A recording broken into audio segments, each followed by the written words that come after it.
With a population close to 1 million, Fiji is the second most populated country in the Pacific.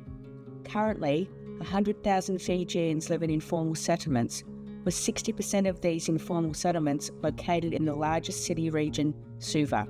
The need for adequate housing is dire. Home in Place was presented with an opportunity to provide a container load of second-hand clothing to the island nation.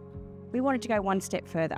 We saw it as an opportunity to bring the team together, and we had them go and actually pack the shipping containers. So with Church for Life, we spent the day there sorting through the myriad of clothing, books and bric-a-brac that are presented by people living in the Hunter region. Like many developing nations, Fiji relies heavily on international aid. These clothes are a small yet important contribution and would be distributed to those that need it most.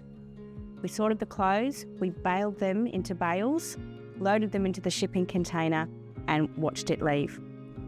With the container arriving in the Fiji capital of Suva, we took the opportunity to visit the dockyard, to watch it be inspected by customs before being fumigated and unloaded. From here, the clothes would be distributed across the small nation, being supplied to micro-businesses and struggling communities.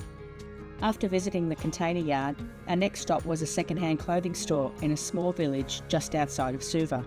After leaving the store, we had the chance to visit some people living in informal settlements, many of which don't have access to running water, sewerage or safe power. Despite this, families welcomed us into their homes, which had been constructed using reclaimed building materials. It was here that we heard firsthand Fiji's serious need for safe and affordable accommodation. These families, along with their children, live in conditions incomprehensible to most.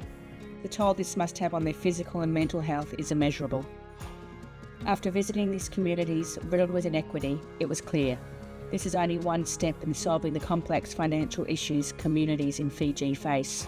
Our pursuit of our vision that all people have access to appropriate and affordable homes is not limited to our operations in Australia and New Zealand. We need to utilise our expertise to better support our Pacific neighbours. Home in Place staff are currently engaged in a peer-to-peer exchange program to provide support to the Fiji Public Rental Board, and we're seeking opportunities to engage with key local and international stakeholders to deliver resettlement programs.